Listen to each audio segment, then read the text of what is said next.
Here's something I've had for a while, guys. This is, where the hell's the back cap to this thing? This is a WENOKA. It's a Blackie Collins C-style knife. It's a dive knife.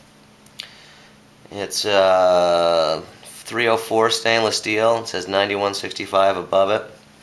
Pretty much all serrations. I got it a little sharp, but full tang, of course. It comes out so you can clean all the salt water out of it. You go through there, and this goes on the bottom like this.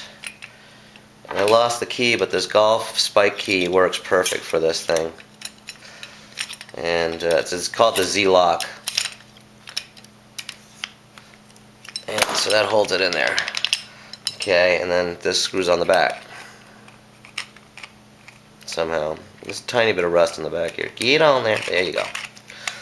So, I guess this is a kick-ass dive knife. I got it when I was like 16, 17 years old, and you know, it's got the serrations on the back and on the front. And that's all you want when you're diving, serrations, because if you're gonna get tangled up, you just want to get the freak out of there. You're not cutting yourself something delicately. You're cutting through fishing net or something like that. So, again, the knife's in there like that. This little Z-Lock clicks in there. So when you just push down to pull it out.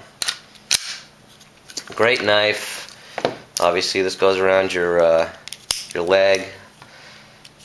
Cool thing is, well, the cool thing about this is, you know, it's not suspicious because it's a dive knife. And when you go to the Caribbean, it's not a bad thing to have a freaking knife like this with you. I'll tell you what. I've been to some freaking sketchy islands. I'll tell you what. Another thing I want to pass along to you is that, as far as dive knives go, you know, first thought, yeah, obviously you want a knife too, because if you run up against one of the guys in the gray suit, you're going to want to be able to defend yourself, and you're going to want that to be able to get the fuck out of trouble. But couple things. Number one, I'll recommend that you always get something that has this sort of a weight on the back end, because most of the time you're going to want to get your dive partner's attention by banging on your dive tank. You reach around, bang on your dive tank, you're going to catch everybody's attention around you, and a lot of times you want to be catching your partner's attention. So I always recommend you get a knife with a nice chunk of metal on the back for that. And I do like the snub nose knives. They make this exact one. Looks like a chisel. It just comes to a flat point.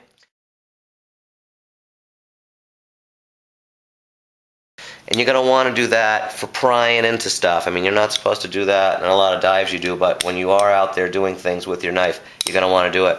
I broke the tip on this thing the first dive I went on. Okay, again, it'll still pierce, but you know, I'm going to have to jab that thing right into the belly of the beast when it comes. But I highly recommend getting some sort of a flat nose knife with serrations, so you can use it to pry with it, and you're not going to be worried about breaking your tip like I did. Okay, I don't really know a hell of a lot Blackie Collins. I guess he's a pretty popular dude in the knife world, and I guess I'm pretty psyched that I have this thing. But you know, just kind of in keeping with the knives and stuff, that's why I thought I'd whip it out. Oh, here's my DD214 certification card. Okay. And there's my ugly mug. Alright, so I don't want any bullshit people calling me out that I'm pretending to be a diver when when there it is, okay? You got any fucking interesting to say? Whip out your DD214 patty card and then we'll talk, alright? I've been diving for a long time. I've been diving since I was 12 or 13 years old. In the old days, in the mid-80s and back, you didn't need to be certified to go scuba diving in the Caribbean and what have you. But in the late 80s on, they wouldn't let you do anything more than a beach dive, so I ended up getting certified while in Negril, Jamaica. As I was certified on, let's see, April 20th, 1994. And again, I've logged 70 to 80 dives since then, and all of them are in the Caribbean. That's what I do. When I go to the Caribbean, I like to go scuba diving. So absolutely love scuba diving. I got mostly into wreck diving. Again, you need a knife. I mean, it's not stupid to have a knife with you when you're scuba diving. You're gonna need it. But I really enjoy scuba diving. It's something I'm very adamant about. When you go down to the Caribbean, when you do go diving, usually you go on a 2-tank dive. So they take you out in the morning about 8:30, and you don't come back till noon or 1. And what you do is you go to one location and do like a half hour to 45-minute dive. Half hour away from there, you go on another dive, and then you're back. And the great thing about that is you're out on the boat, circling the island, and stuff like that costs money to do in itself. So that's why I enjoy doing boat dives. Islands where I've dove before, I've dove in St. Thomas and St. John. Actually, there's some excellent diving there. The clearest water I've ever dove in has been in St. Thomas and St. John, over 100 feet of visibility. I've dove the wreck of the Rhone in Tortola 4 or 5 times. I've dove in St. Martin. That sucked. I dove in Aruba a couple times. Absolutely sucked ass too. I went to the Caymans and dove there, and yes, the diving was excellent because you get to dive the wall. You go down to about 75 feet, and the shelf drops down to 6,000 feet. It's incredible. Some of the best diving I've ever done. But the island itself leaves a little bit to be desired. Kind of flat, kind of expensive. It's not really a great Caribbean experience, but it's a good dive island. I dove in Barbados substantially, and I'll tell you what, Barbados is one of my top 3 favorite islands. The island's got mountains, it's got great food, it's got great people, it's safe. The scuba diving is excellent, and it's just an absolutely beautiful, beautiful island.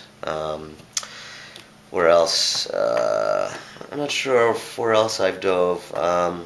Went to Cabo San Lucas, and like an asshole, I didn't go diving. I didn't bring my dive card, and they wanted like $80 just to verify that I had it. And my ex-wife, she wasn't certified at the time, so we just didn't do it. But I can imagine the diving in Cabo would have been awesome. I've been to the Dominican Republic, but I didn't go diving there. And where the hell else? I think that's pretty much. Oh, I went to Margarita Island, Venezuela. I didn't dive there either, but another beautiful, beautiful island. Absolutely. And St. Lucia also. I went on one dive in St. Lucia, and it was actually quite awesome. St. Lucia was a nice island. I would go back there in a heartbeat. Definitely more of an island you want to go to with somebody. It's an island that's a little underdeveloped still, even now. I went back in 2008. It's not a place to go party. You want to bring, your significant other, bring some hottie with you, and just basically kick back, drink, and take in the Caribbean lifestyle. But it's not a party island like say Barbados might be, or St. Thomas.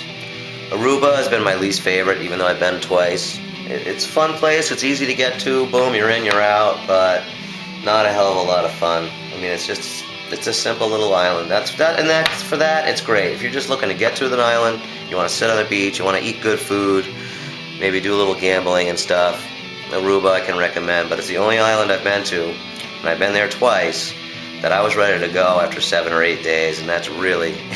if you want to leave an island after 7 days, you know it's not the best island in the world. Highly recommend, though, if you do go to Aruba, renting a 4x4, a 4-wheeler for the day, and just going all around the backside of the island, which is all desert and stuff, and you'll make the trip a lot. It'll be a much more fun trip for you. So, anyway, guys, just babbling, just doing a little vlog.